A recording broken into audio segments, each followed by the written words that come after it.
खुलुमबाय आं मुस्रि बिरसन हायनारि दुलाराय बर' फरायसा आफादनि सानसे समनि लेङाइ आफादगिरिमोन। आं मोनथिगौ जे 1967 मायथाइनि 15 फेब्रुवारियाव दुलाराय बर' फरायसा आफादा जोनोम जादोंमोन। दा गाबोन 15 फेब्रुवारि 2024 मायथाइयाव दुलाराय बर' फरायसा आफादनि बैसोआ 57 बोसोर आबुं जागोन आरो बे 57 बोसोर दुलाराय बर' फरायसा आफादनि जि दावबायारि जारिमिन बे जारिमिननि बेलायाव आं दुलाराय बर' माहारिखौ खावलायदों जाहाथे बर' फरायसा आफादा नैबे 57 बोसोर बैसोसिमहालागै मावबोनाय जि खामानि बेजों लोगोसे इयुनहालागैबो मावलांबाय थानो हागोन बेखौ आसा फारिदों आरो बिनि दावबायनायनि जि जारिमिन बियो गोख्रोंसिन जालांबाय थागोन बेखौनो मिजिंथिनानै बिनि जि 57 बोसोर बैसोनि आबुं सान बे आबुं साना गोग्गोमै जाफुंसारलाङो आरो दुलाराय बर' फरायसा आफादा हारिनि मावनांगौ खामानिफोरखौ मावफुंलांनो हागोन होननानै मिजिंथिनाय जाबाय। गोजोन्थों। खुलुमबाय आं मुस्रि कामाख्या ब्रह्म उदालगुरि बर' थुनलाइ आफादनि दानि आफादगिरि।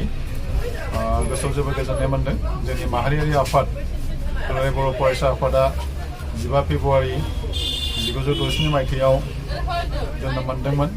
हारिखौ खौसेथि थामोन्था रैखाथिनि मोन्थोरजों जोनोम मोननाय बे बर' फरायसा आफादा फैयै फैयै दिनै गाबोन 15 फेब्रुवारि 2024 22थि बोसोराव आगान होगोन।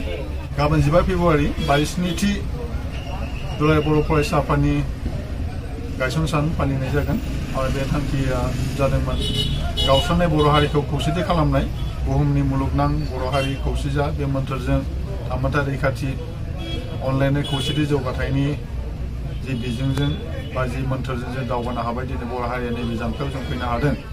बेखायनो आंनि गोरबोनिफ्राय उदालगुरि बर' थुनलाइ आफादनि आफादगिरि हिसाबै आरो लोगोसे उदालगुरि डिग्री कलेजनि भाइस प्रिन्सिपाल महरैबो आंबो जोबोद हामलायनाय बावदों।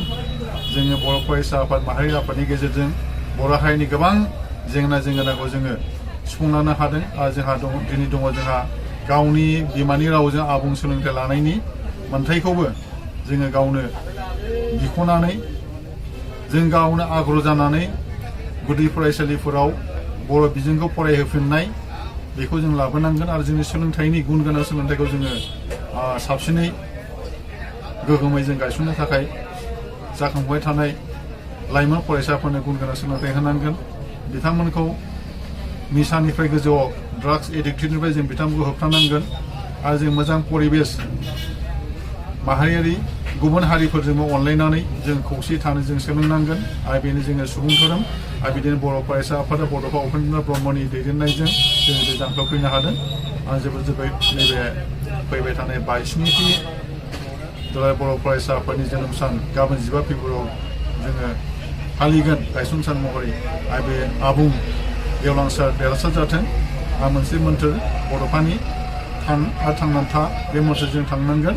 बेखायनो बर'सा देरहासार जै बर' हारिनि जै गोजोननाय थाबाय। खुलुमबाय।